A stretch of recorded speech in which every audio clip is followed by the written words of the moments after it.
Díaz Ordaz.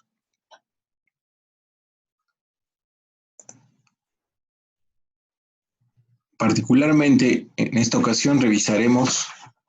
lo que ocurrió con el sexenio de Gustavo Díaz Ordaz a partir del inicio, el desarrollo y la conclusión del movimiento estudiantil de 1968. Ya habíamos comentado en la ocasión anterior que el compromiso para la celebración de las Olimpiadas a partir del 12 de octubre de 1968 había sido adquirido por el anterior presidente Adolfo López Mateos en 1963. Obviamente, este evento representaba una gran oportunidad para el gobierno de Gustavo Díaz Ordaz, ya que al ser la primera ocasión en que unas Olimpiadas se transmitían vía satélite a gran parte del mundo, le ofrecía un escaparate, una plataforma mediática de alcance internacional para mostrar al conjunto del planeta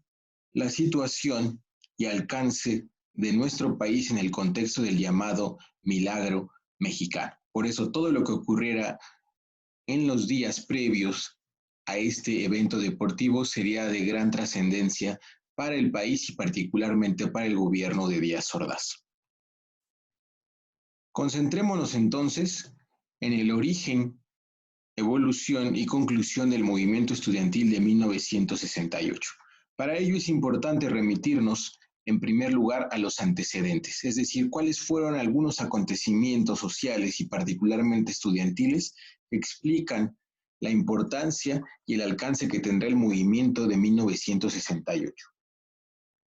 En este caso, encontramos en primer lugar la lucha por la autonomía de la entonces Universidad Nacional de México y que se dio particularmente en la década de los 20, a finales de esta década, y que estuvo encabezada entonces por un movimiento de carácter liberal que reclamaba el reconocimiento de la autonomía de la universidad más importante del país, misma que se conseguiría a través de una serie de movilizaciones y de acciones, tanto al interior como fuera de la universidad, en 1929. Ese antecedente es importante porque permitió que en el contexto de la autonomía universitaria y particularmente la libertad de cátedra, se generase una serie de reflexiones y de planteamientos de orden académico, político y social que irían haciendo de la universidad, tanto de su planta docente como de sus estudiantes, un espacio muy importante de crítica y de reflexión, si no completamente, al menos de manera parcial, al margen de los intereses gubernamentales, quienes no demorarían en comenzar a preparar cuadros para infiltrarse al interior de la universidad y de esa manera tener un control de las discusiones y las acciones políticas que se gestaban al interior de esta institución educativa. No podemos dejar de lado tampoco la experiencia de la lucha política, académica y social que se dio en el contexto del Instituto Politécnico Nacional, una institución que, como saben, se había creado durante el gobierno del general Lázaro Cárdenas y que estuvo dirigida principalmente a la constitución de una serie de profesionistas con altísima capacidad técnica, enfocada, por supuesto, a las necesidades económicas del proyecto gubernamental. Esta institución, si bien fue muy importante en ese proyecto económico y social, careció de autonomía, como ya gozaba para ese momento la Universidad Nacional. Este va a ser un elemento importante, ya que le va a permitir al entonces gobierno cardenista y a los gobiernos posteriores mantener una gran injerencia en la designación de las autoridades, en el diseño de los planes de estudio, así como una presencia permanente de todo tipo, incluso de carácter policíaco, en las instalaciones del Instituto Politécnico Nacional. Precisamente en 1956 se dio una huelga estudiantil acompañada por la participación de un sector de los académicos de esa institución que sería importante en el sentido de que ya manifestaba algunas de las aspiraciones de los miembros de la comunidad politécnica en el sentido de dotarse de elementos de decisión, elementos de discusión de todo tipo, tanto en el plano sindical, académico, estudiantil, ajenos a los controles gubernamentales que se habían establecido desde el gobierno cardenista y que habían experimentado momentos muy importantes en los momentos de mayor efervescencia sindical y social en los años 50 particularmente. Otro antecedente será el movimiento o los movimientos de apoyo a la Revolución Cubana, desde que ésta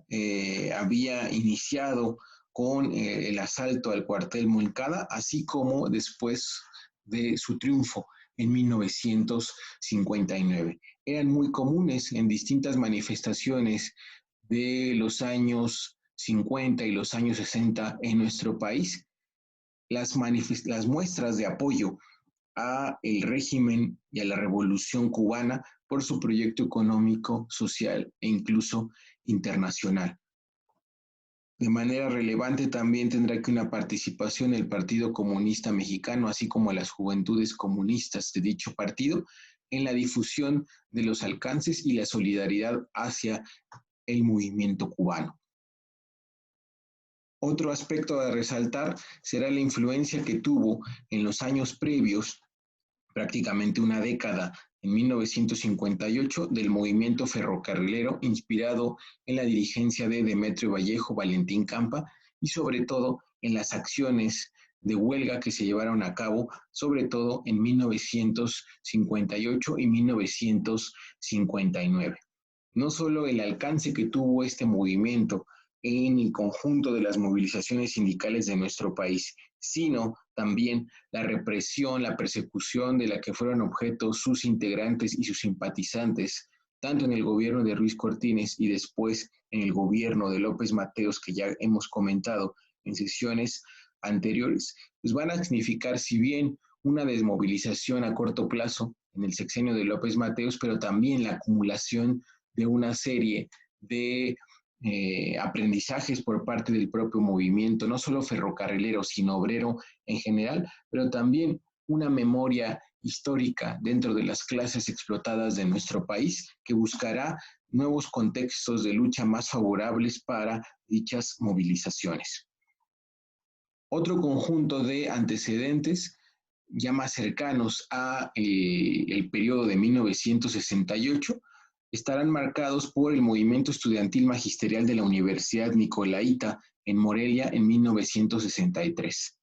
Esta universidad estaba dirigida en ese momento por un intelectual de izquierda muy cercano también a la perspectiva del materialismo dialéctico, sí, cercano también al Partido Comunista, aunque no era militante, sí acudía a una serie de reuniones en donde con otros integrantes discutían las posibilidades del comunismo en nuestro país y que había llegado a la rectoría de la Universidad Nicolaita en 1963. Su llegada a ese puesto significó una transformación no solo al interior de la universidad, sino en el contexto de la capital del estado de Michoacán y también en sus alrededores, no solo para el movimiento estudiantil, a la comunidad universitaria, sino a otros sectores de la población que vieron con buenos ojos una serie de transformaciones que el Lide Gortari, como rector de la Universidad Nicolaita, realizó y que, por supuesto, despertaron la oposición tanto del gobierno estatal como de sectores de la derecha organizados al interior de la propia Universidad Nicolaita y que terminarían por boicotear, por oponerse a la continuidad de la rectoría de Lide Gortari en esta institución y que con el apoyo, decíamos, del gobierno estatal, así como de algunos aliados en el gobierno federal, lograrían la salida de este importante personaje, pero que ya ponía en evidencia que no solo en la capital del país, sino que en los propios estados e instituciones educativas a lo largo de la República existían un conjunto de demandas insatisfechas, pero también una gran capacidad de organización por parte de los integrantes de su comunidad.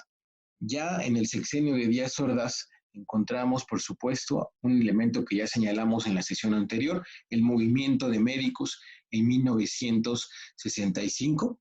que también era resultado de la expansión que habían tenido los servicios de salud en nuestro país, particularmente en las grandes urbes como la Ciudad de México, y que al mismo tiempo contrastaban con la inexistencia de democracia al interior de los sindicatos, al interior de las instituciones de salud de nuestro país, y que a pesar de la legitimidad de la organización que había mostrado este movimiento, pues fue resuelto a través de la represión, los despidos y las amenazas en contra de enfermeros, enfermeras, médicas y médicos en 1965, y a pesar de la desmovilización que siguió a esta respuesta gubernamental, también había serios descontentos dentro de este sector cada vez más grande de la población urbana y en menor medida rural. Y el antecedente directo al movimiento estudiantil de 1968 lo encontramos en un movimiento al interior de la Universidad Nacional en 1966. Bajo la rectoría de Ignacio Chávez, la universidad experimentó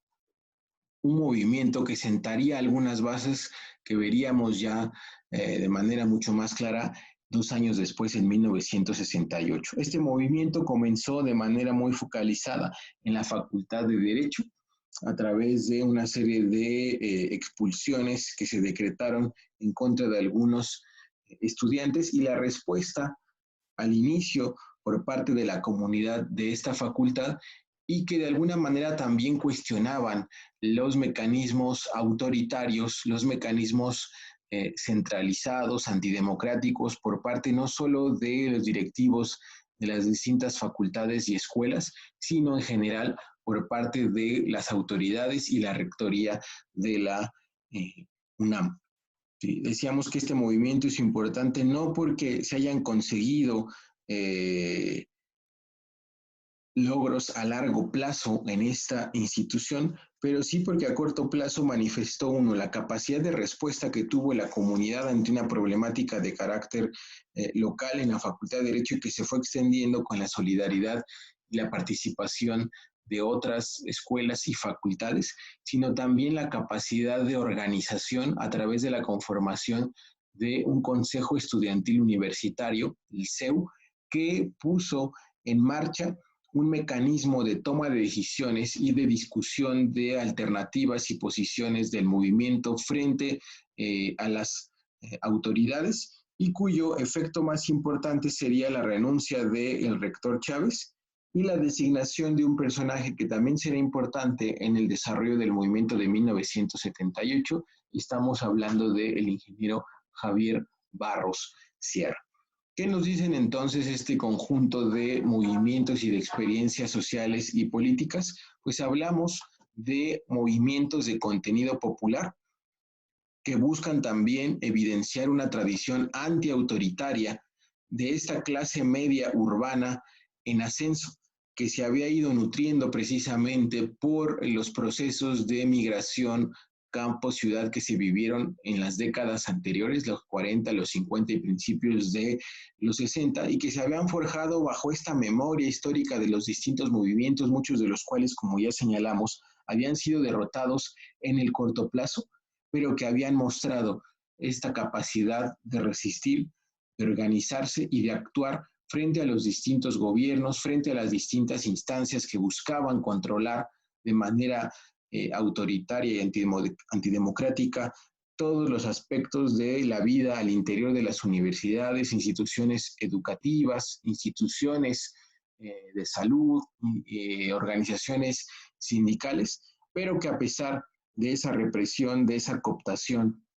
por parte de los distintos gobiernos, pues habían permitido la acumulación de esos aprendizajes, y que justamente llegarían a su momento cumbre en nuestro país en 1968, también favorecidos por un contexto internacional que más adelante describiremos. Precisamente en cuanto a los elementos o factores más importantes de ese contexto interno y externo, encontramos, como decíamos, los conflictos en el Estado autoritario de todo tipo, con sindicatos, con estudiantes, con un sector de la burocracia, con algunos medios de comunicación y que ponían en evidencia precisamente esa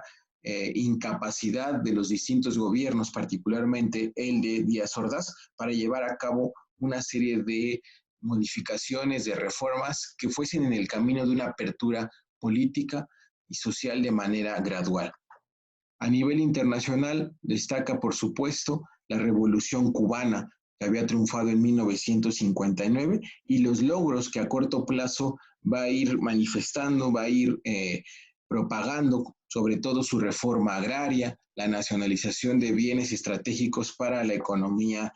cubana y una política exterior marcada por un discurso antiimperialista que encontraría en figuras emblemáticas como Fidel Castro y Ernesto Guevara, a los íconos que tratarían de incentivar en otros países, sobre todo del continente americano, para la organización y el triunfo de movimientos sociales y políticos. Encontramos también la movilización estudiantil que existía en ese mismo año en Europa, particularmente en Francia, conocida históricamente como el Mayo francés, una serie de movilizaciones y de reivindicaciones que buscaban también una serie de transformaciones al interior de las universidades y demás instituciones educativas de este país, pero que también se hermanaban con luchas en otros países, en otros continentes, como el nuestro, en este caso, porque se caracterizaban por una crítica a ese autoritarismo, a esa verticalidad y a ese carácter represivo de los gobiernos y las instancias estatales. Se suman también los movimientos pacifistas que en aquel momento tenían lugar sobre todo en el contexto de la guerra de Vietnam y el empeoramiento de algunas de las condiciones en que se estaba librando dicho conflicto desde los años 50, pero que particularmente en estos años entraba en su parte más delicada debido a la resistencia de las distintas instancias de el país asiático, particularmente las guerrillas sostenidas por el movimiento campesino, por estudiantes, por trabajadores, y que habían evidenciado que era una guerra muy costosa, no solo en términos económicos, sino sobre todo en términos humanos para los Estados Unidos, y que gracias al testimonio de distintos periodistas, medios de comunicación en general, pues ponían en evidencia la brutalidad del uso incluso de armas químicas contra población civil en ese contexto. Sin duda, el movimiento en contra de la guerra de Vietnam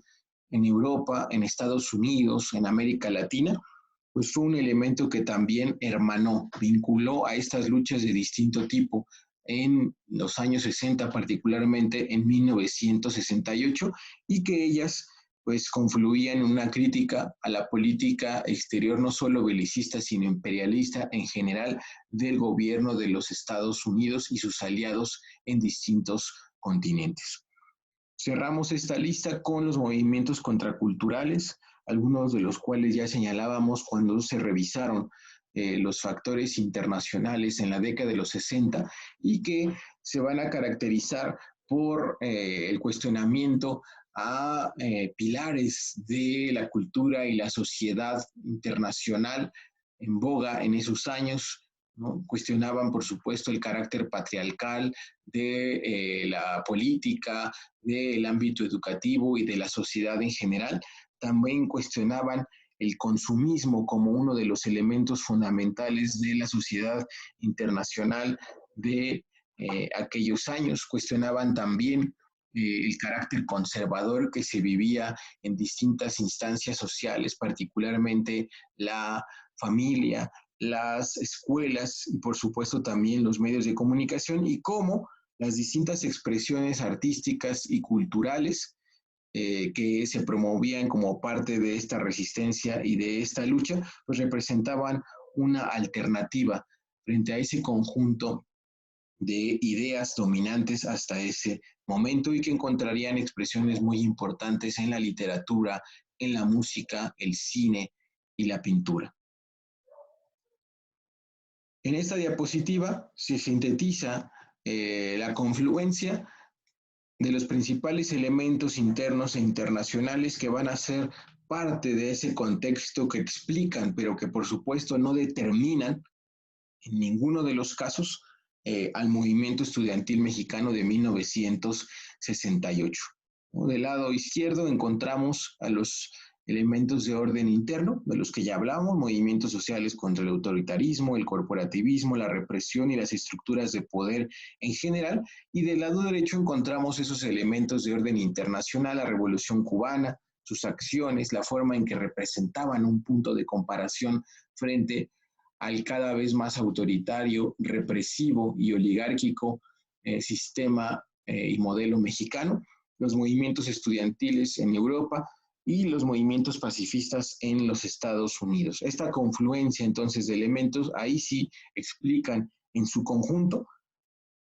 esos elementos contextuales que van a servir de escenario para lo que va a ocurrir en nuestro país a partir de el mes de julio.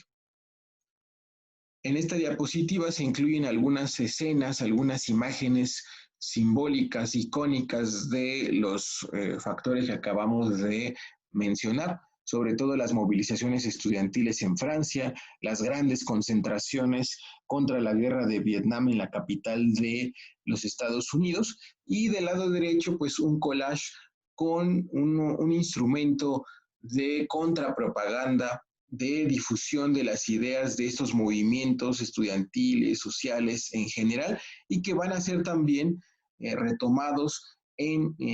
nuestro país como una estrategia para tender vínculos con distintos sectores de la sociedad ante el monopolio de los medios de comunicación ejercido entonces por parte del gobierno mexicano, como lo habían padecido también en Francia, en los Estados Unidos, en otros países de América Latina, y que se caracterizan no por el uso, o no solamente por el uso de frases emblemáticas que después serán retomadas en otros países, sino también por una serie de elementos, de símbolos que van a estar a la disposición de los distintos movimientos y se van a constituir, como decíamos, en una importante forma de lucha y de transgresión de los mecanismos tradicionales de la comunicación social y política en aquellos años. Empecemos entonces la cronología del movimiento estudiantil mexicano en 1968. 22 de julio será una fecha importante, ¿sí?, con efectos impredecibles. Ese día había ocurrido uno más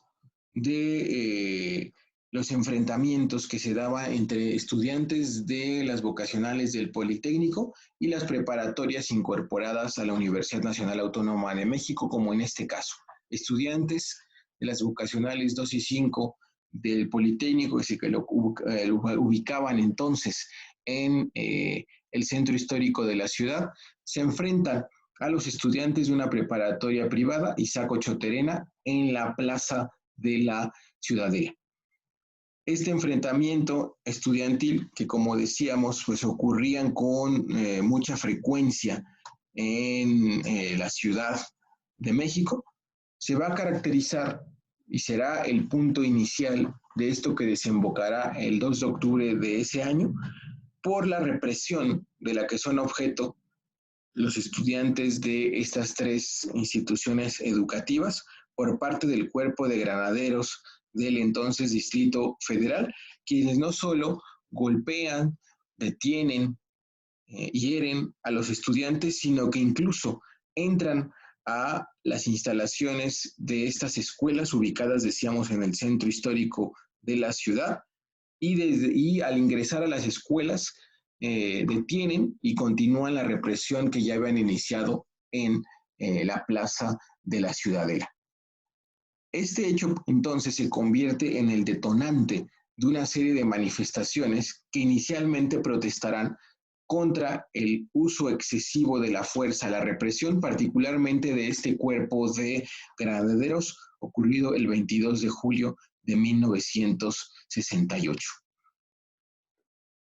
4 días después se convoca entonces a una marcha de protesta por los abusos policíacos cometidos el 22 de julio contra estos estudiantes del Politécnico y de esta preparatoria particular, pero ese mismo día se convocó a una marcha de solidaridad que cada 26 de julio se realizaba en nuestro país y que ya habíamos explicado, pues es parte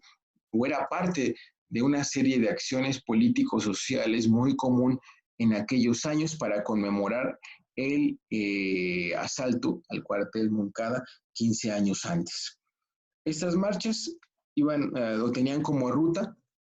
en común el paso por el primer cuadro de la ciudad, particularmente el paso por Avenida Juárez, aunque tenían destinos diferentes. Ambas marchas habían sido autorizadas por el Departamento del Distrito Federal, pues no se preveía que tuviesen mayores complicaciones para las autoridades gubernamentales ni para las instancias policíacas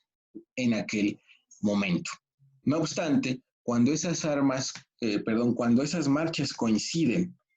en el primer cuadro de la ciudad, particularmente decíamos en Avenida Juárez al cruce con Eje Central, deciden cambiar su ruta y marchar en conjunto al Zócalo,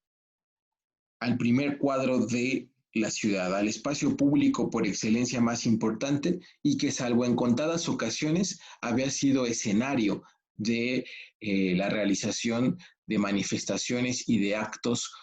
políticos. Era entonces una decisión que se había tomado en el transcurso de esas manifestaciones y antes de llegar al Zócalo de la Ciudad de México, fueron reprimidas a la altura de la calle de Palma, nuevamente por integrantes del Cuerpo de Granaderos y de la policía local.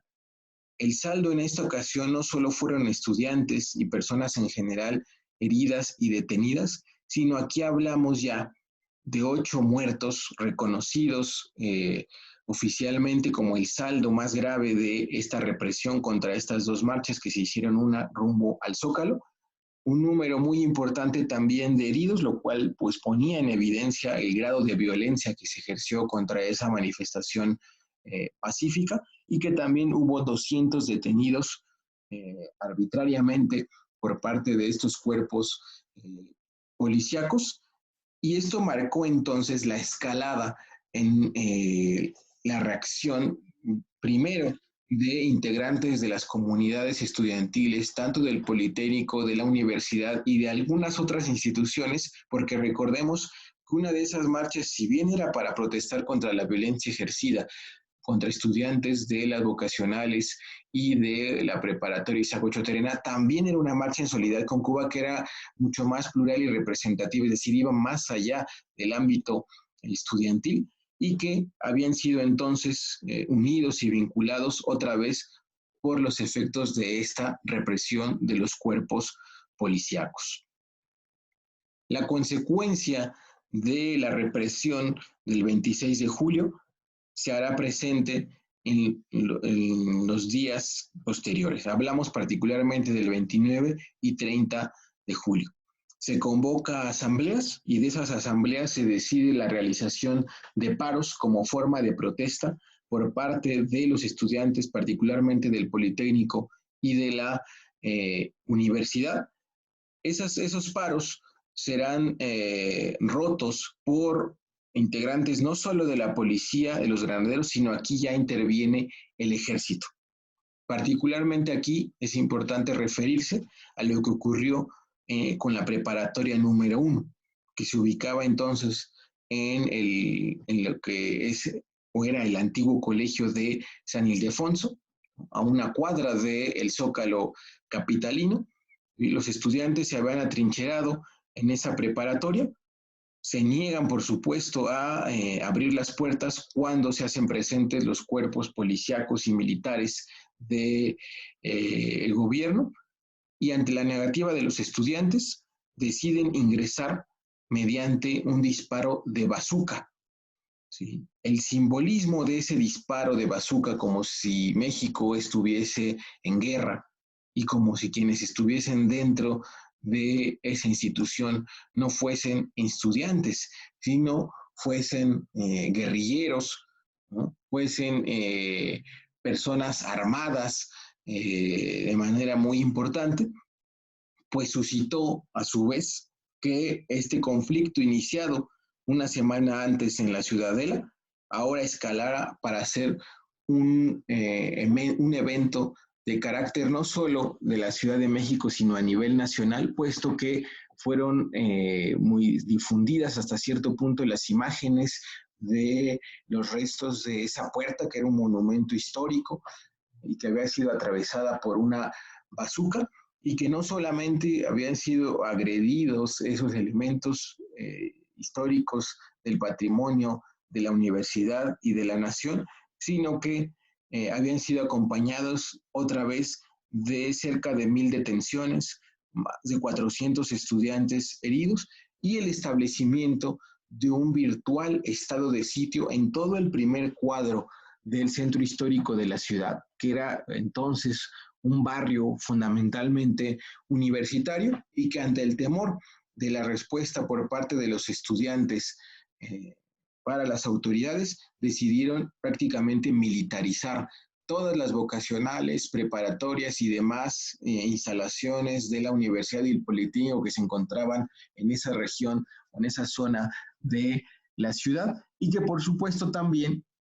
obligarían a que sobre todo las autoridades de la Universidad Nacional se posicionaran frente a esto, que ya no era solamente un abuso de la fuerza por parte de los granaderos y de la policía de la ciudad, sino que ya era un atentado, un agravio contra la autonomía en un sentido más amplio por parte de la universidad, y que ponía en evidencia el uso desmedido, excesivo, por parte de las instancias policíacas y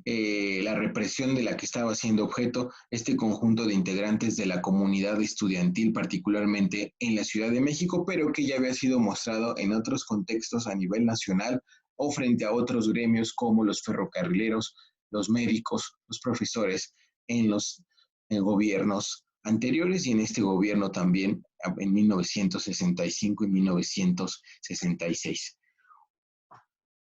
Un día después, el 1 de agosto de 1968, este conflicto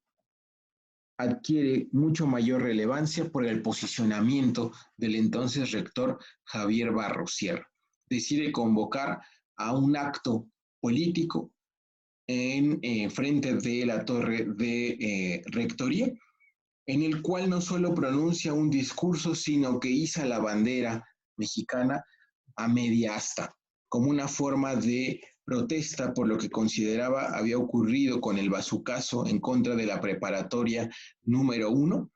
Y al término de ese acto de desagravio a la autonomía universitaria,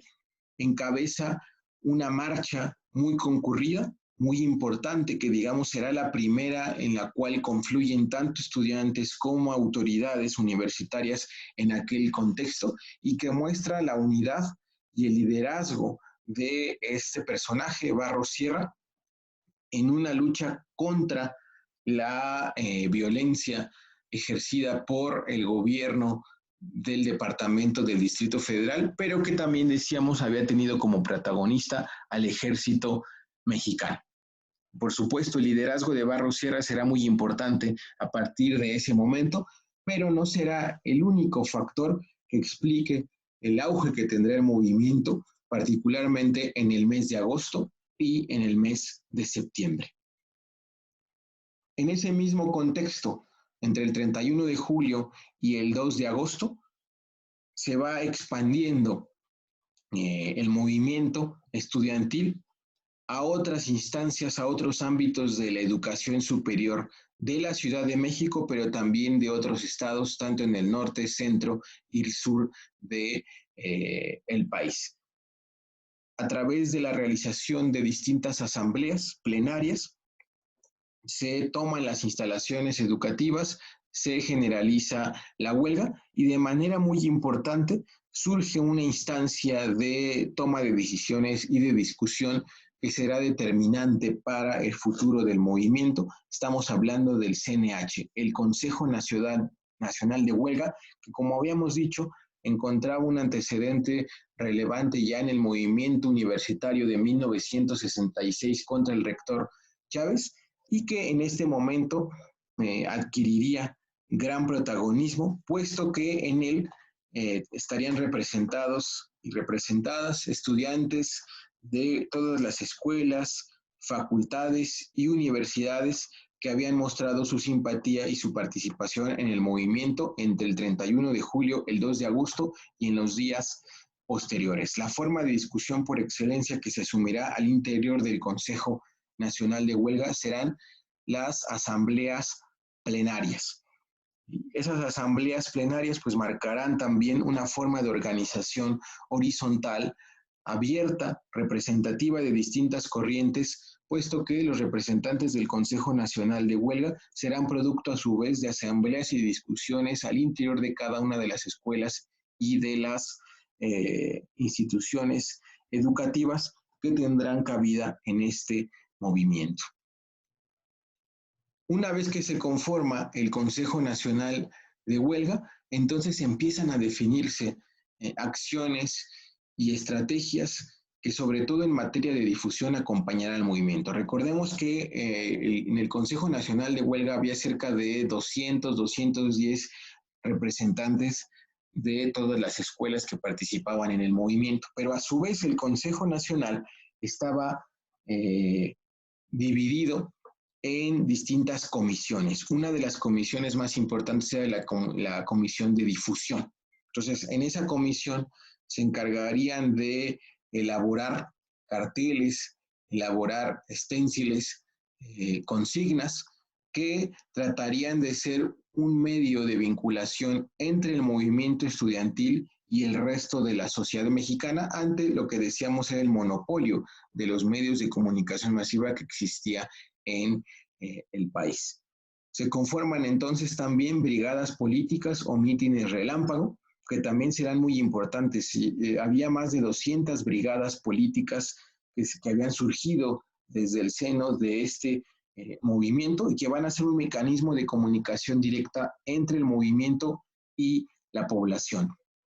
Se recurrió también al volanteo. Ahí aparecen un par de ejemplos de los volantes que habían sido diseñados y serían entonces distribuidos por los estudiantes. Por supuesto, también las pintas en el espacio público que se convierte en una trinchera más de la lucha al interior de este movimiento y que trataban de disputarle la campaña de desprestigio que el gobierno de Díaz Ordaz ya había diseñado y estaba desplegando en televisión, en radio, en la prensa escrita y que trataba de desvincular a este movimiento, haciéndolo pasar por un movimiento subversivo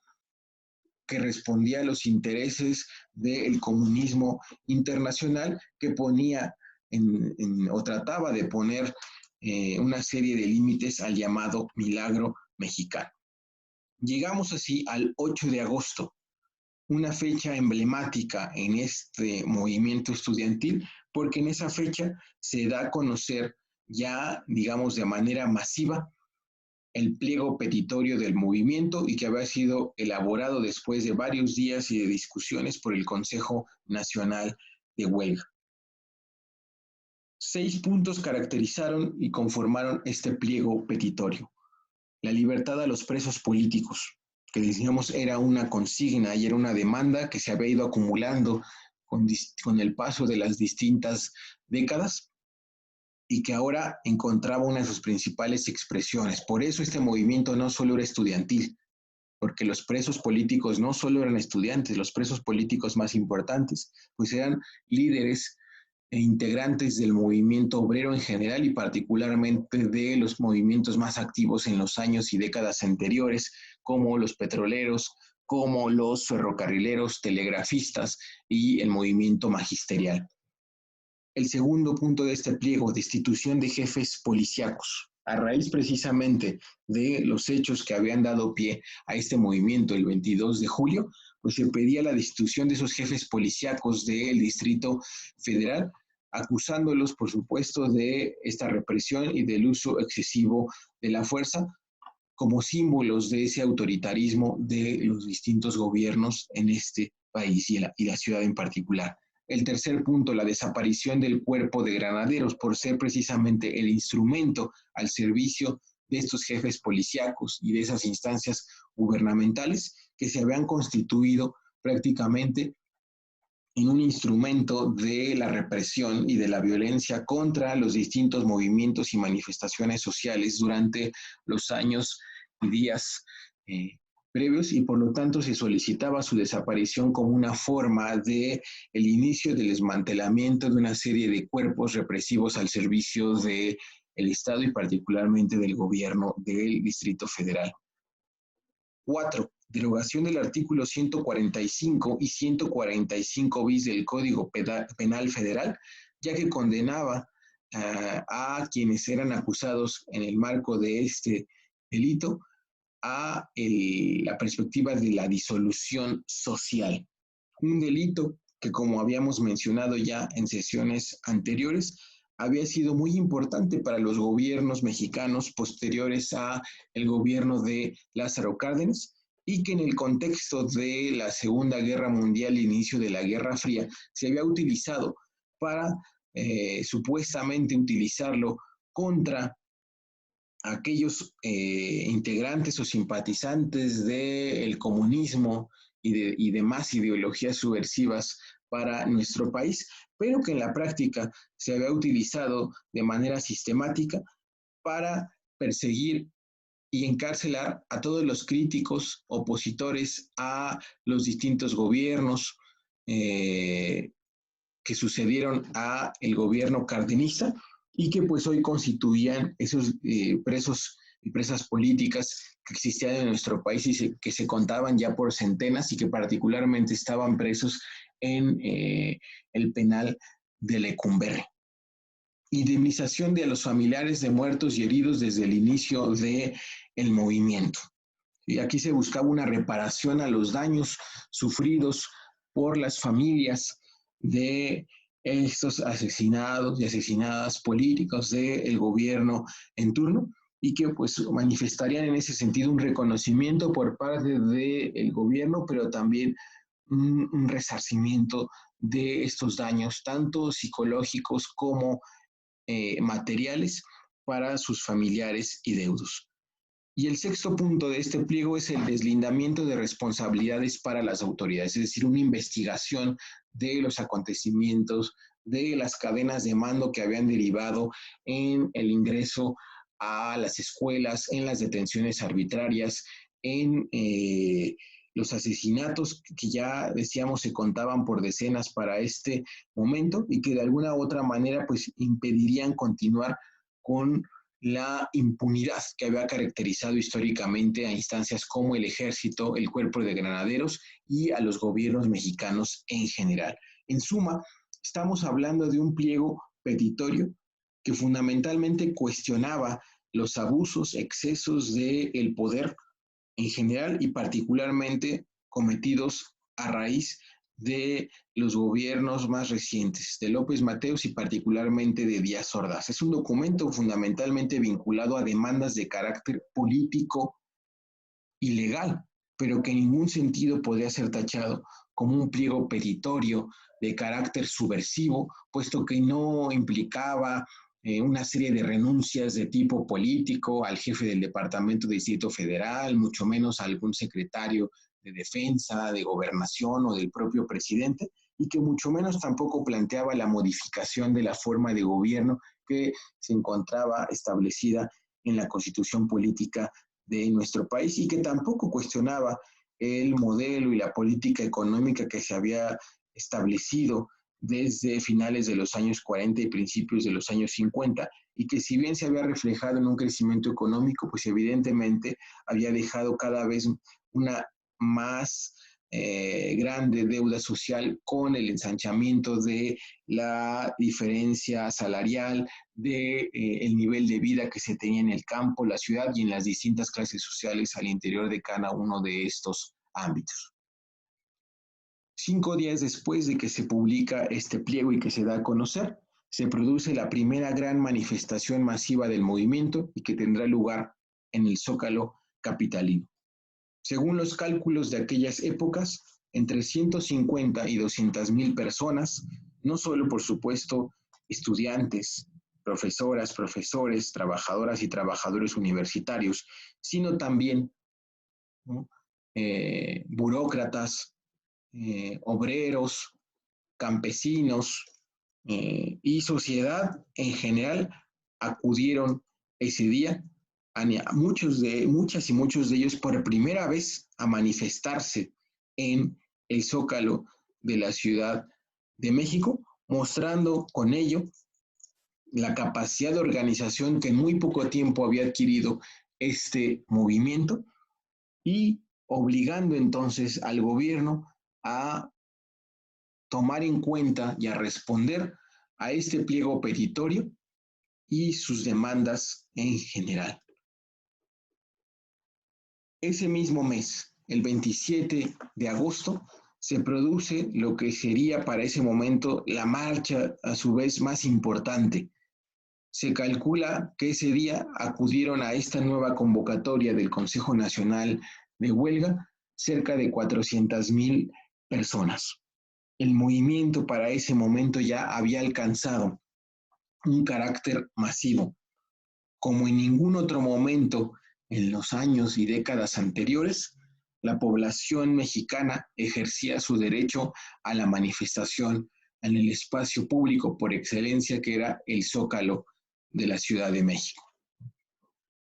En este movimiento y particularmente en esta manifestación del 27 de agosto, se produjo un hecho por el que va a ser recordada esa manifestación y que aparece en la imagen superior del lado derecho, y que es el hecho de que se baja la bandera mexicana y en su lugar se va a colocar una bandera rojinegra, la bandera por excelencia del movimiento huelguístico, tanto a nivel mundial como a nivel nacional. Ese acontecimiento, que para algunos integrantes del movimiento va a ser considerado como un acto de provocación, que a su vez dará pie a lo que observamos de manera parcial en la imagen inferior, y que es la represión a través del uso de equipo militar en contra de los miles de manifestantes, algunos de los cuales decidieron permanecer en el Zócalo a fin de presionar a lo que era en ese momento el objetivo más importante del movimiento, y que era la realización de un diálogo público encabezado por el presidente, en el cual de alguna manera se reconociera a su vez la legitimidad del movimiento y por supuesto de sus demandas. Lamentablemente, las miles de personas son desalojadas de manera violenta por los integrantes del ejército mexicano. Nuevamente hay heridos, muchos de ellos de gravedad, hay detenciones arbitrarias y por supuesto también hay asesinatos. Un día después, el gobierno convoca a lo que considerará y calificará como un acto de desagravio a la bandera nacional en el mismo Zócalo. Se convoca, es decir, se obliga a integrantes de la burocracia federal y capitalina a acudir a este llamado por parte del gobierno de Gustavo Díaz Ordaz. Acuden miles de burócratas con la amenaza que de no hacerlo serían despedidas o despedidos de sus puestos, pero en el transcurso de este acto inicialmente de desagravio, se suman de manera espontánea a la movilización estudiantil. Varias y varios estudiantes acuden ese día a la manifestación convocada por el gobierno, y a través de la repetición de algunas de sus consignas, de el diálogo que establecen con esos burócratas, por lo tanto, revierten el carácter de este acto que el gobierno se había convocado para mostrar a su vez su capacidad de respuesta ante el movimiento, lo cual únicamente puso en evidencia lo que se menciona en la diapositiva, el carácter popular y ya no solamente estudiantil de este movimiento. Ante esta situación en la cual los burócratas se suman a las consignas y simpatizan De esa forma, con el movimiento, se responde por la misma vía que se había venido respondiendo en los hechos anteriores. El uso del ejército, el uso de tanquetas, disparo de armas de fuego por parte de los integrantes del ejército, dejando como saldo 32 muertos, centenas de detenidas y de detenidos. Y en ese contexto ya comienza también una estrategia mucho más definida por parte del gobierno y que será la criminalización del movimiento y sus integrantes, acusándolos de manera mucho más clara de ser parte de esta conjura a nivel internacional promovida desde el comunismo que intentaba desestabilizar a nuestro país y romper con esa unidad nacional que nos había caracterizado desde los años 40. El 1 de septiembre de 1968, día del informe, cuarto informe de gobierno por parte de Gustavo Díaz Ordaz, se produce lo que para muchas y muchos es la respuesta presidencial ante la imposibilidad del gobierno para realizar un diálogo público ante su cerrazón a estos 6 puntos del pliego petitorio del CNH. Responde pues a través de este evento tradicional en aquellos años del sistema político mexicano, en donde se instauraba una cadena nacional en radio y televisión, era un día no laborable, ¿sí? Y que para muchos, por lo tanto, era considerado como el día del presidente. Ustedes pueden ver la parte central de ese informe en el que se manifiesta Díaz Ordaz acerca del movimiento estudiantil que habíamos dicho tuvo gran fuerza, sobre todo en el mes de agosto, y que se sintetiza en esa frase colocada en la diapositiva.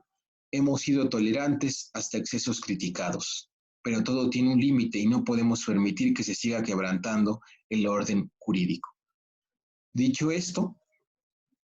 el entonces presidente Díaz Ordaz anuncia que si es necesario se recurrirá al uso de la fuerza pública para restablecer la normalidad en la Ciudad de México y evitar que se pongan en riesgo una serie de compromisos, una serie de elementos que eran garantes de la supuesta estabilidad que el gobierno decía que se vivía en nuestro país y que había sido abruptamente interrumpida por esta movilización estudiantil, a la cual por supuesto se le tachaba de ser parte de un plan del comunismo internacional. En el video ustedes pueden apreciar esta parte con un poco más de amplitud, en la cual Díaz Ordaz sustenta las bases de lo que será un viraje mucho más represivo y autoritario a partir del mes de septiembre frente al movimiento y sus demandas. El 13 de septiembre es otra de esas fechas emblemáticas en el movimiento del 68. Ese día se convoca a una marcha silenciosa a lo largo del Paseo de la Reforma, desde el Museo de Antropología para llegar al Zócalo capitalino nuevamente. Esta marcha, más allá del número que se estima en cerca de 250,000 personas, tiene como relevancia dentro del contexto no solo del movimiento, sino de las luchas sociales en nuestro país, la capacidad de organización y de disciplina que mostró el movimiento, que se había caracterizado hasta ese momento por llevar a cabo manifestaciones, marchas y movilizaciones muy ruidosas, muy creativas, como un ejercicio de catarsis, pues ahora la consigna era callar las voces para que se escuchen los pasos, para que se escuche el silencio. Ahí están algunos videos todavía en distintas redes sociales, particularmente YouTube, en las cuales a través de testimonios, de videos y de audios se reconstruye lo que fue esa manifestación conocida a partir de ese momento como la marcha silenciosa. Algunas personas simbolizaban ese silencio impuesto, ese silencio forzoso,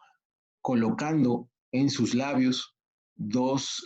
cintas adhesivas en forma de cruz para evidenciar que su silencio no era voluntario, sino era producto de la cerrazón, de la represión por parte del gobierno de Díaz Ordaz. Los días subsecuentes serán definitivos para el desenlace del movimiento en octubre de 1968. Entre el 18 y el 23 de septiembre se producen ataques muy importantes dirigidos tanto a las instalaciones que todavía no habían sido ocupadas por los miembros del ejército en Ciudad Universitaria, Zacatenco y finalmente el casco de Santo Tomás. El 18 de septiembre se ocupa Ciudad Universitaria por parte del ejército. Eran muy fuertes, siguen siendo muy fuertes las imágenes, la cual aparece en la parte inferior, en donde vemos a columnas de soldados ocupando las instalaciones de Ciudad Universitaria. Como señalábamos con lo que había ocurrido con el bazucazo en la preparatoria número 1, mostrando un contexto completamente diferente del que había caracterizado al movimiento estudiantil, un movimiento pacífico que no recibió otra respuesta más que el uso de la fuerza, la violencia a través del ejército. En ese contexto se produce otra vez una acción política muy importante por parte del entonces rector Javier Barros Sierra, y que es la presentación de su renuncia a la Junta de Gobierno, la cual decide, después de algunos días, no aceptarla, porque consideraba que nada contribuiría a la renuncia de Barros Sierra a la resolución de este conflicto, que ya decíamos no era un conflicto de los estudiantes, sino un conflicto entre la universidad y una gran parte de la sociedad mexicana frente al gobierno de Díaz Ordaz. En el video, pues ustedes pueden apreciar justamente parte del contenido del discurso de renuncia por parte de Barros Sierra, así como la serie de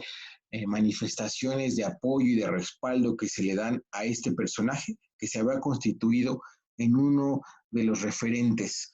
más importantes dentro de ese conjunto de movilizaciones y que marcaban esa confluencia entre estudiantes y autoridades, al menos de la universidad, porque no había ocurrido así, sobre todo en el caso de las autoridades del Politécnico, que como habíamos dicho, habían sido designadas directamente por el propio presidente de la República y la Secretaría de Gobernación. Entre el 24 y 26 de septiembre se produce lo que fue la ocupación más violenta de las instalaciones educativas de todo el movimiento y que tuvo como escenario el casco de Santo Tomás. El casco de Santo Tomás es la segunda instalación del Politécnico más importante, en donde están distintas escuelas como la Escuela Superior de Economía, la Escuela Superior de Comercio, la Escuela Nacional de Medicina, la Nacional de Ciencias Biológicas, la de Enfermería, y que fue la que implicó un mayor uso de la fuerza por parte del Estado mexicano, y que se sintetizó en el hecho de que les llevó más de 10 horas a los más de 4,000 policías y 1,800 soldados poder ocupar. Fue la última de las instalaciones educativas importantes que se ocuparon por parte del ejército mexicano. Ya habíamos dicho que para ese momento se había tomado Ciudad Universitaria, después Zacatenco, pero aquí sí hubo una resistencia tenaz y que en muchos sentidos tenía que ver con la condición de clase de la mayoría de las y los estudiantes del Politécnico Nacional, y que les permitió, por lo tanto, ir acumulando a través de una serie de movimientos previos y dentro del contexto propio del movimiento estudiantil, y que recurrieron, por lo tanto, al uso de vehículos, a la construcción de barricadas, al uso de bombas molotov para resistir por más de 10 horas, después de las cuales se produjo la ocupación del casco de Santo Tomás, pero con un enorme costo político para el gobierno de Díaz Ordaz, y del propio ejército mexicano. Ante el hecho de que la Junta de Gobierno de la UNAM no aceptó la renuncia del rector Barros Sierra, regresa a la rectoría de la UNAM pensando que ante el desprestigio y la pérdida de legitimidad que ya para entonces le había costado al gobierno de Díaz Ordaz su respuesta al movimiento, pues tal vez se llegaría a una solución negociada ante el inminente inicio ya también de las Olimpiadas programado para el 12 de octubre. No obstante, los hechos posteriores indicarían una resolución muy diferente a las que algunas y algunos de sus integrantes pensaban estaría dispuesto a realizar el gobierno de Díaz Ordaz. Llega la fecha emblemática entonces del 2 de octubre. Días antes se había propuesto en algunas de las asambleas que todavía se realizaban la posibilidad de llevar a cabo un mitin y una marcha que partiera de la Plaza de las Tres Culturas en Tlatelolco rumbo al casco de Santo Tomás, ocupado entonces de manera violenta, como acabamos de describir, por parte del ejército. Ese mitin era parte de los intentos del Consejo Nacional de Huelga para tratar de presionar al gobierno de Díaz Ordaz para la realización de ese diálogo público. El mitin comenzó cerca de las 5 de la tarde. Había cerca de 10,000 asistentes, entre estudiantes, trabajadoras, trabajadores y vecinos, no solo de la unidad habitacional Nonualco Tlatelolco, que se había inaugurado tan solo unos años antes, en 1964, todavía por el entonces presidente Adolfo López Mateos, y que era la unidad habitacional más grande para ese momento en nuestro país, más de 12,000 departamentos dirigidos fundamentalmente a burócratas, a trabajadores sindicalizados, asalariados de la creciente clase media urbana en nuestro país, pero que también estaba rodeada a esa unidad habitacional por importantes colonias populares, ¿no? Con población de bajos ingresos, como lo era Peralvillo, la colonia Guerrero particularmente, y que por lo tanto confluían y que ya habían mostrado para entonces gestos de simpatía. Se había conformado incluso un comité de vecinas y vecinos de Tlatelolco que simpatizaba con el movimiento. Varios estudiantes incluso que participaban en el movimiento estudiaban en las preparatorias cercanas a la unidad habitacional, que sobre todo, incluso una de ellas estaba ahí, en la Plaza de las Tres Culturas. Normalmente, cuando llegamos a este punto del temario, organizamos una visita a Tlatelolco y específicamente a la Plaza de las Tres Culturas, porque muchas personas no la conocen físicamente. Para muchos, la configuración del espacio de la propia Plaza de las Tres Culturas fue idónea para que el gobierno de Díaz Ordaz decidiera utilizar la fuerza y poner fin a este movimiento. Es una plaza que únicamente tiene una gran entrada, un gran punto de acceso y a su vez de salida, que es el eje central Lázaro Cárdenas. Esa plaza está flanqueada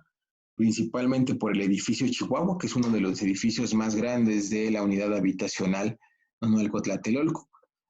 En otro de los costados se encuentra el exconvento de Santiago, ahora una iglesia,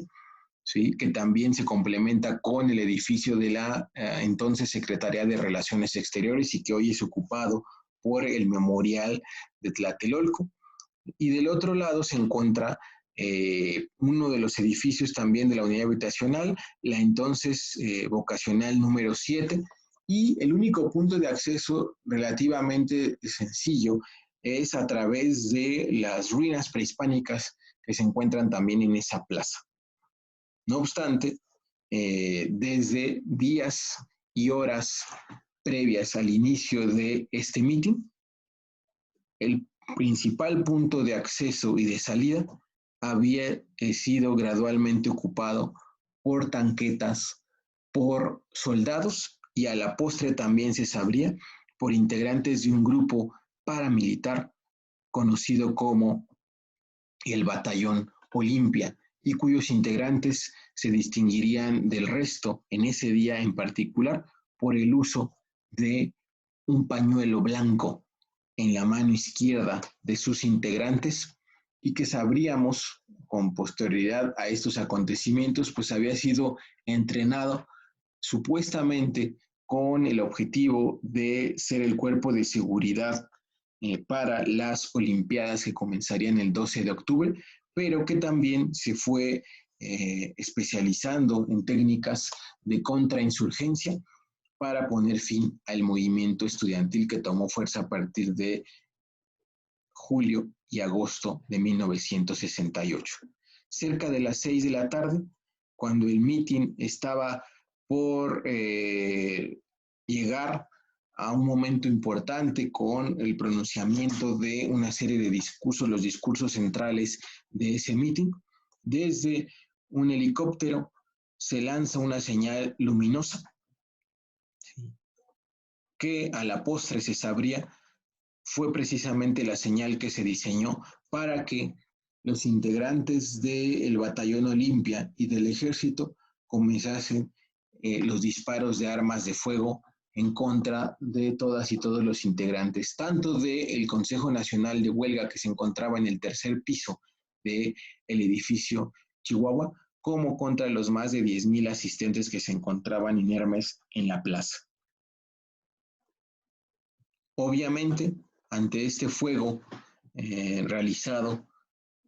tanto por integrantes del ejército que, como habíamos dicho, llegaron y ocuparon la plaza procedentes del eje central, ¿sí? Tanto del paso a desnivel como desde la parte elevada. Los francotiradores que se encontraban apostados tanto en la parte superior de la iglesia, del edificio de relaciones exteriores y también en algunos departamentos y terrazas del edificio Chihuahua, dejó como saldo centenares de personas muertas ahí mismo en la plaza, otros centenares más de personas desaparecidas, enviadas esa misma tarde, noche, a prisiones militares clandestinas. Particularmente se encuentra documentado el caso del campo militar número 1, ¿sí? Y que dejó como saldo también centenares de zapatos que quedaron como testimonio de los intentos desesperados de estas personas por huir y por protegerse de las balas que acababan con las vidas de los asistentes a ese mitin en la Plaza de las Tres Culturas. Obviamente, el Batallón Olimpia se encargó de la detención de la dirigencia del Consejo Nacional de Huelga que se hizo presente en ese mitin, quienes junto con algunos periodistas que se encontraban cubriendo este evento, algunos de ellos incluso extranjeros que habían llegado con anticipación para la cobertura de los Juegos Olímpicos, fueron detenidos, fueron golpeadas, fueron trasladados a ministerios públicos, al campo militar número 1, y en otros casos fueron asesinados ahí mismo, dentro del propio edificio Chihuahua o en sus alrededores. Muy pocas personas en realidad quisieron dar su testimonio con posterioridad a este episodio del 2 de octubre, pero algunas de ellas, que eran tanto integrantes del movimiento como transeúntes o vecinos de la Plaza de las Tres Culturas, pues dieron su testimonio sobre cómo en las horas y días posteriores a esta masacre del 2 de octubre, integrantes tanto del ejército como del cuerpo de granaderos y sobre todo del batallón Olimpia se dedicaron a cazar, a perseguir a estudiantes que fuesen o no miembros del Consejo Nacional de Huelga,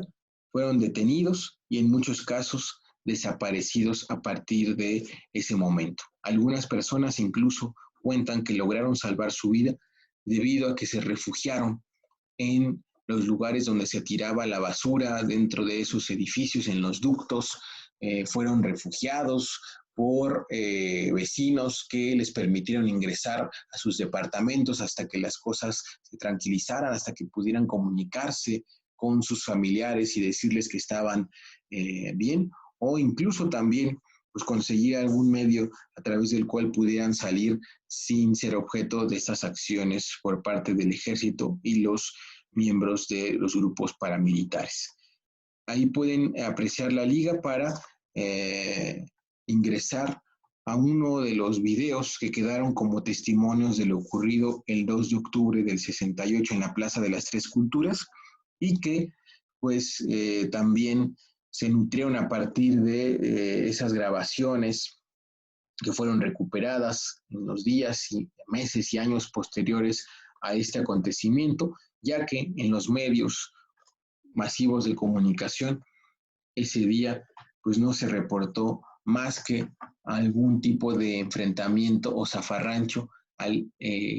haber tenido lugar en la Plaza de las Tres Culturas. Aquí podemos apreciar algunas de esas imágenes previas, la que está en la parte superior izquierda, a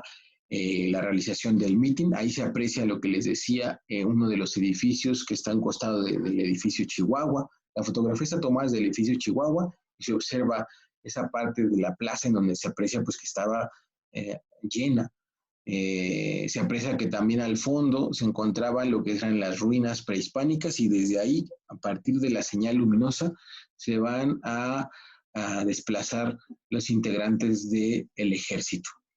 En la parte inferior izquierda se aprecia una fotografía del helicóptero desde el que se arrojan esas bengalas y que marcaron el inicio de los disparos y de los asesinatos contra los manifestantes. Y ya del lado derecho pues se aprecian algunas de las imágenes terribles de las personas que fueron detenidas, golpeadas y en otros casos asesinadas en ese mismo momento, en esa noche del 2 de octubre de 1968. En esta diapositiva se manifiesta pues uno de los aspectos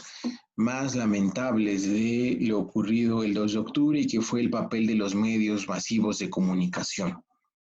Del lado izquierdo aparecen algunas de las portadas del 3 de octubre de varios de los medios de circulación nacional, ¿no? Campo de batalla, balacera entre francotiradores y el ejército, el objetivo, frustrar los 19º Juegos, energía contra alborotadores, es decir, un consenso que repetía la versión oficial según la cual pues en la Plaza de las Tres Culturas no había ocurrido nada grave y los hechos de violencia que habían tenido lugar fueron responsabilidad de esos integrantes del movimiento, quienes representaban intereses extranjeros completamente ajenos a las causas de estudiantes, trabajadoras, amas de casa y población mexicana en general. Y desde el lado derecho, para quienes no lo conozcan, aparece el comentarista, el conductor del noticiero más importante de aquellos años, Jacobo Zabludovsky. Él transmitía el noticiero estelar del Canal 2 de Televisa y al referirse a los hechos ocurridos esa misma noche en la Plaza de las Tres Culturas, se refiere como un zafarrancho con algunos heridos.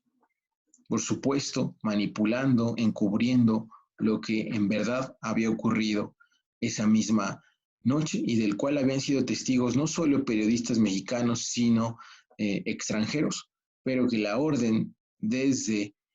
Los Pinos y que fue acatada por los integrantes de esta televisora, pues era simplemente minimizarlo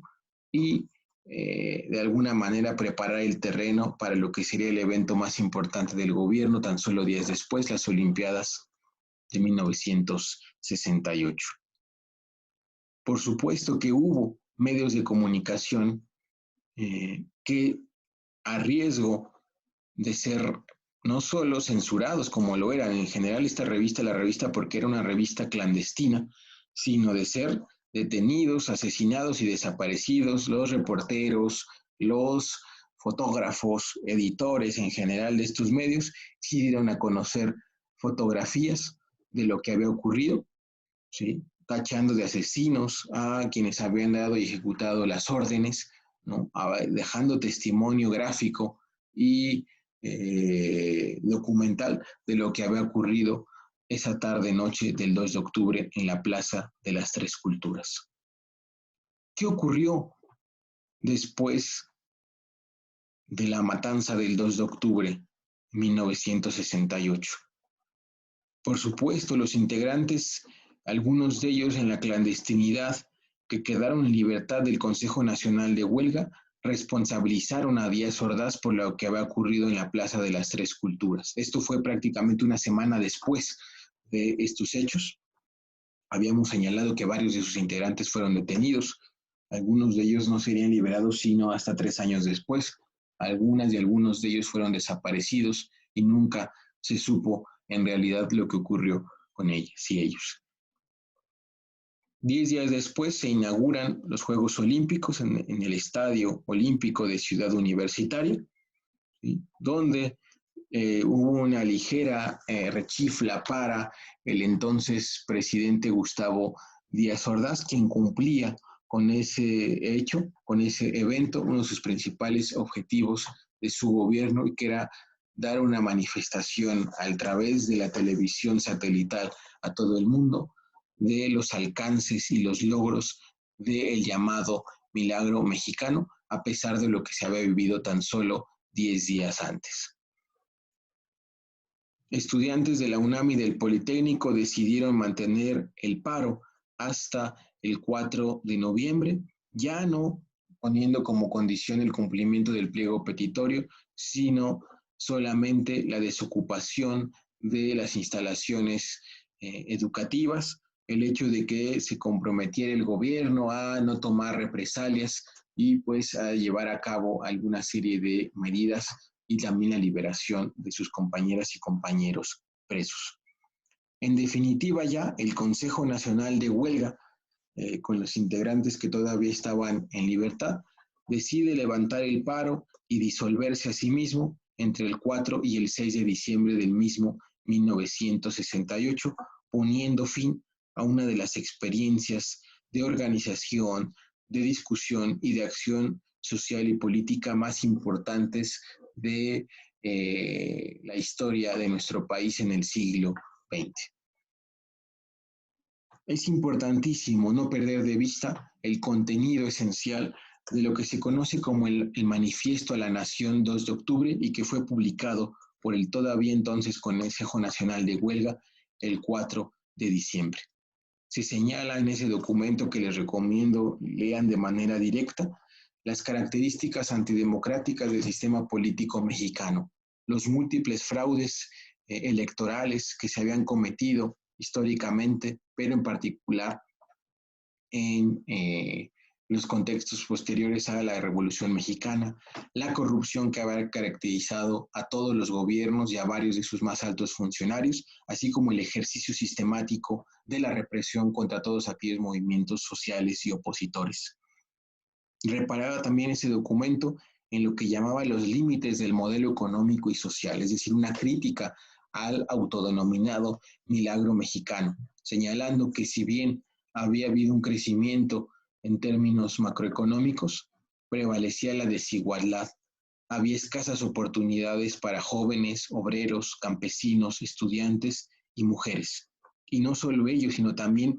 criticaba abiertamente la dependencia estructural de nuestra economía hacia el imperialismo estadounidense y que se sintetizaba en la creciente y cada vez más abultada deuda externa y en la cada vez también mayor cantidad de inversiones del capital privado estadounidense en la economía de nuestro país. Y en un apartado final también subraya los logros que a su juicio había tenido, a pesar del desenlace del 2 de octubre, el movimiento de ese año. Entre ellos resalta el hecho de que a nivel masivo, por primera vez se había logrado la discusión pública por parte de sectores de nuestra sociedad tradicionalmente ajenos a los asuntos y a la discusión de la vida política del país. Es decir, se había producido hasta cierto punto un proceso de politización de la sociedad mexicana y sobre todo de quienes habían sido parte de estos mítines, de esas brigadas y de su asistencia a las distintas manifestaciones masivas. Precisamente sobre este punto se hablaba de la enorme posibilidad que ofreció el movimiento para que la sociedad mexicana se manifestara y ejerciera su derecho a esa libre manifestación de sus ideas y que tuvieron como epicentro las marchas y manifestaciones que ya hemos reseñado tuvieron lugar en el Zócalo de la Ciudad de México en agosto y septiembre de 1968. También se valoraba la vinculación entre estudiantes y obreros, dos sectores de la sociedad mexicana históricamente combativos, sobre todo los trabajadores, pero que en este momento, en 1968, sobre todo en aquellos sindicatos independientes, no así, por supuesto, las centrales eh,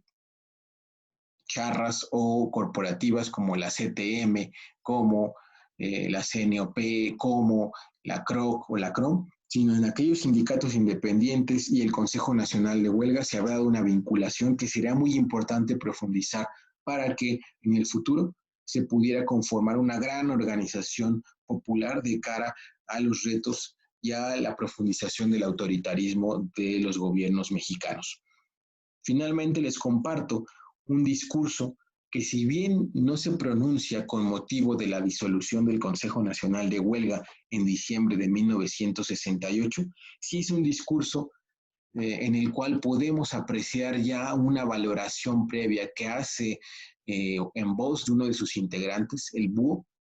y que es un discurso muy importante. Es un discurso lleno de contenido político, social, lleno de críticas, pero también de expectativas, de utopías, de esperanza para ese movimiento, que si bien como ya algunos presagiaban en ese momento podía ser avasallado, podía ser reprimido, podía ser finalizado de manera abrupta a través del uso de la fuerza y del ejército, pues sin duda marcaría la historia del país. Les recomiendo mucho que escuchen con atención ese discurso y que eventualmente con él hagan un balance de la situación en nuestro país en esas décadas, pero también en el momento actual. La valoración del gobierno, que ustedes ya podrán leer con mayor detenimiento, pues fue repetir lo que había dicho desde un principio, no solo frente a este movimiento, sino frente a otros movimientos, que no había bandera programática, no había objetivos, se recurría a la violencia, se incitaba al odio, al rechazo, y que por supuesto se buscaba crear confusión.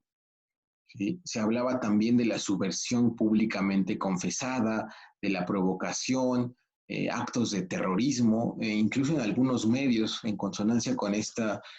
valoración gubernamental, se hablaba no en términos de estudiantes, sino de terroristas al servicio de esas causas extranjeras que justificaban, por supuesto, la intervención de las fuerzas armadas y que se finalizaba con esta visión de que lejos de ceder a las presiones, se había cumplido la decisión de seguir el camino institucional y por la vía de la legalidad. Es decir, se autodenominaba lo ocurrido el 2 de octubre como un hecho legal, como un hecho legítimo y que, por supuesto, de ser necesario, no sería la última vez que se recurriría al mismo. ¿Qué pasó ya con el país después de este movimiento de 1968? Ya vimos que en el discurso se deslegitima, se criminaliza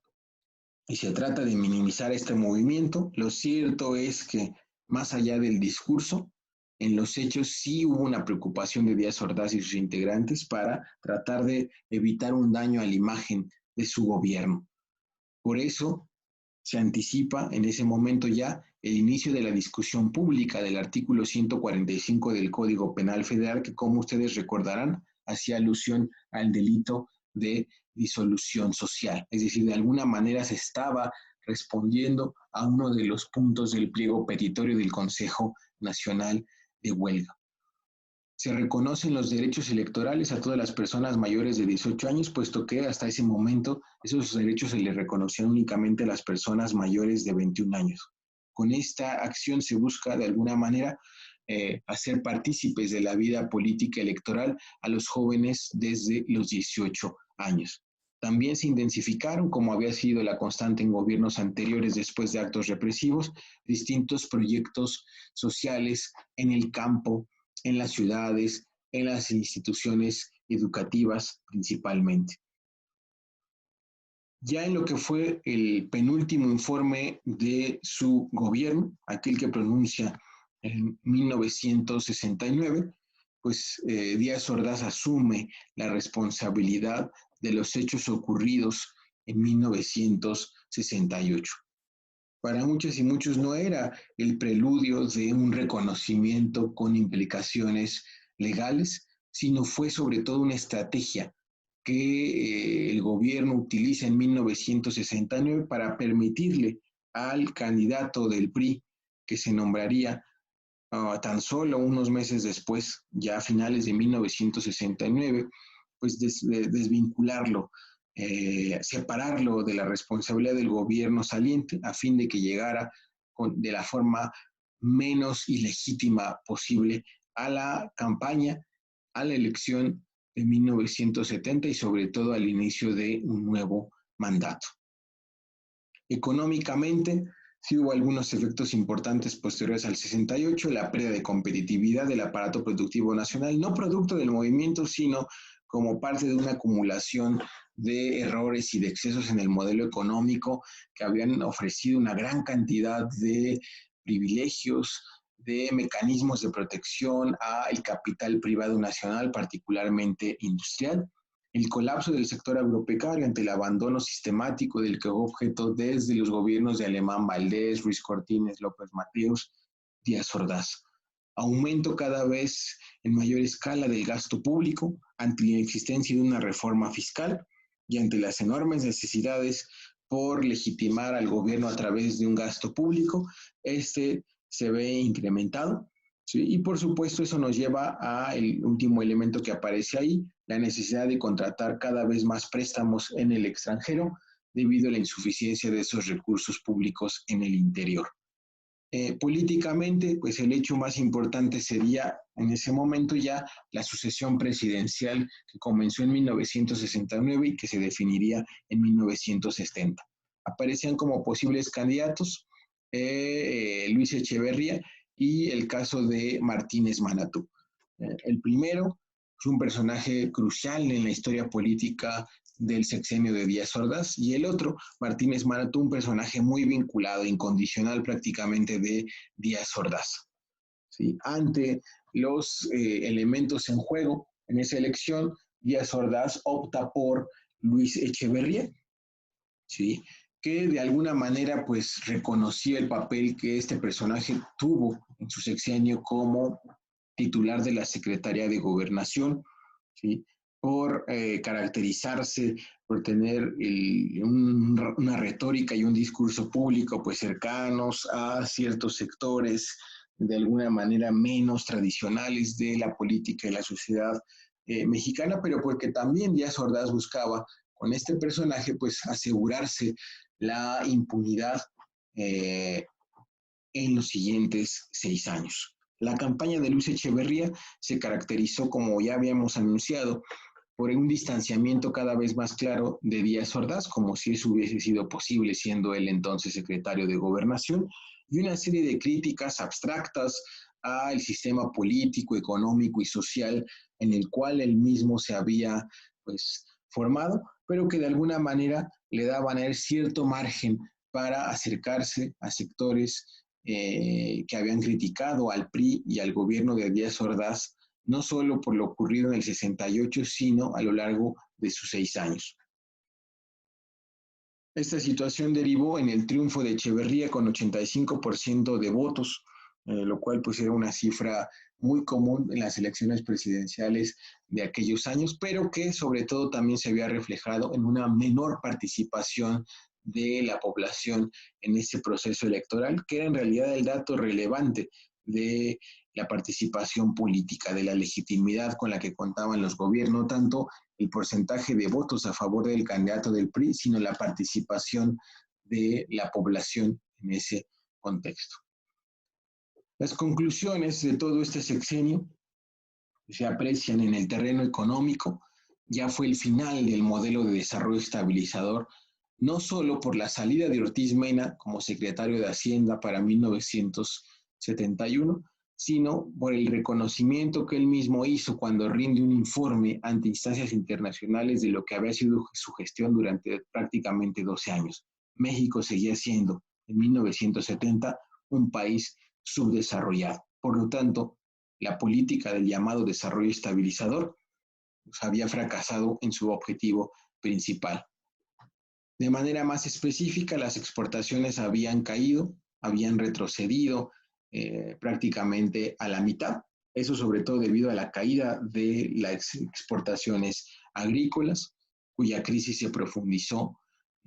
por la falta de recursos, por el hecho de que si bien se repartieron con Díaz Ordaz cerca de 23 millones de hectáreas, pues en realidad se favoreció al minifundio, la pequeña propiedad, y también se repartieron tierras que dependían de enormes inversiones de infraestructura y de capital para hacerlas productivas. Se incrementó, decíamos, también la deuda externa de manera muy clara y que prácticamente se duplica en este sexenio, y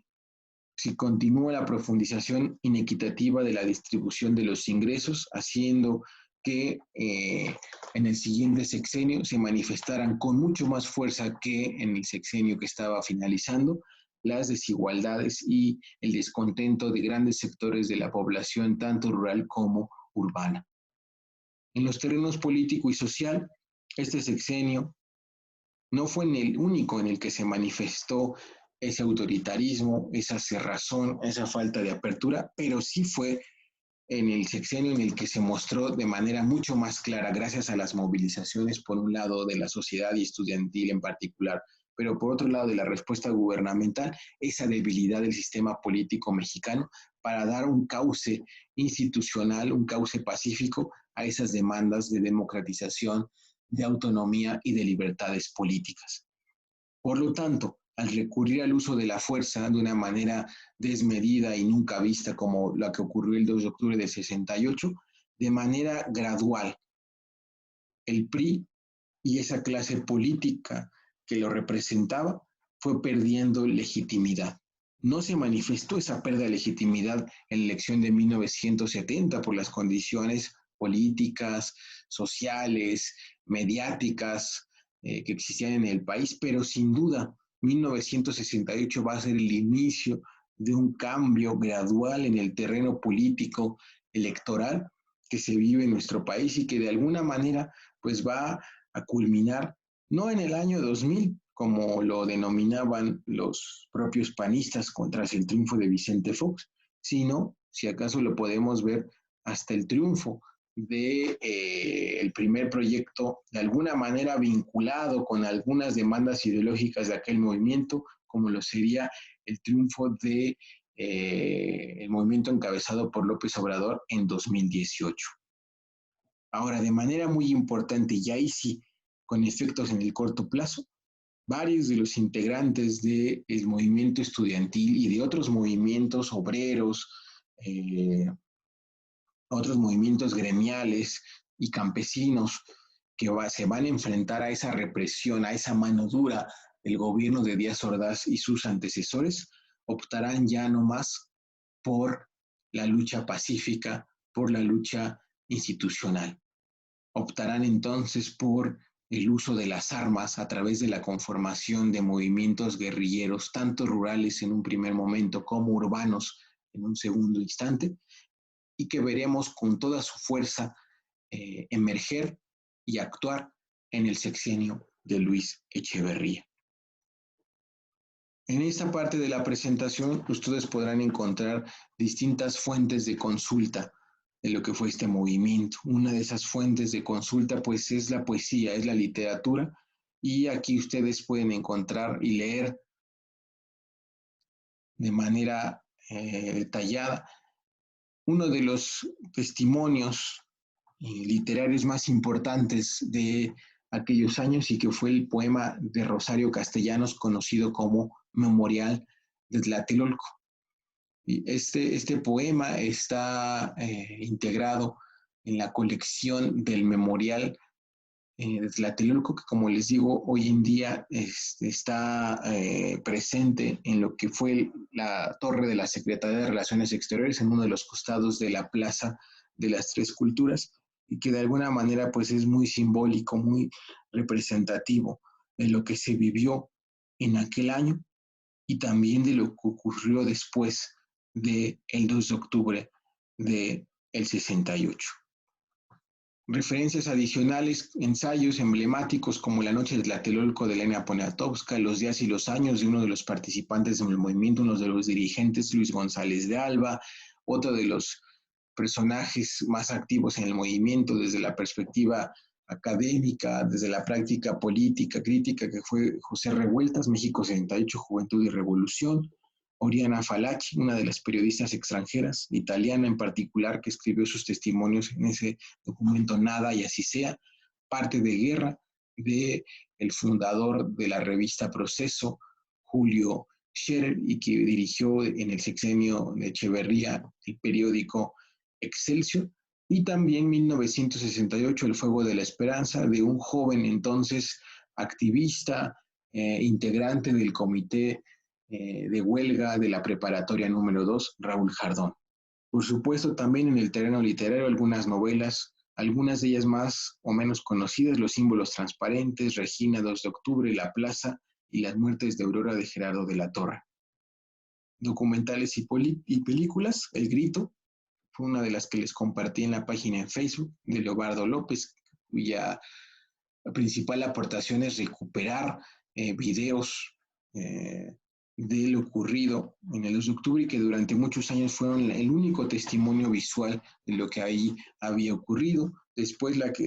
reconstrucción que realiza el canal 6 de julio en Las claves de la masacre, Rojo Amanecer, una película que también en su momento fue el testimonio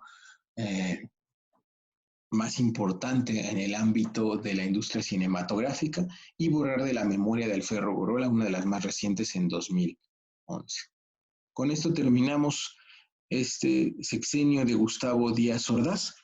y les invito a reflexionar acerca de todos los acontecimientos ocurridos en este sexenio, no solo en el corto plazo y en lo que será el sexenio posterior, sino sobre todo en el contexto de las décadas de nuestro país y en su situación actual, en la que precisamente ustedes son estudiantes y por lo tanto herederas y herederos de lo que fue el movimiento estudiantil de 1968.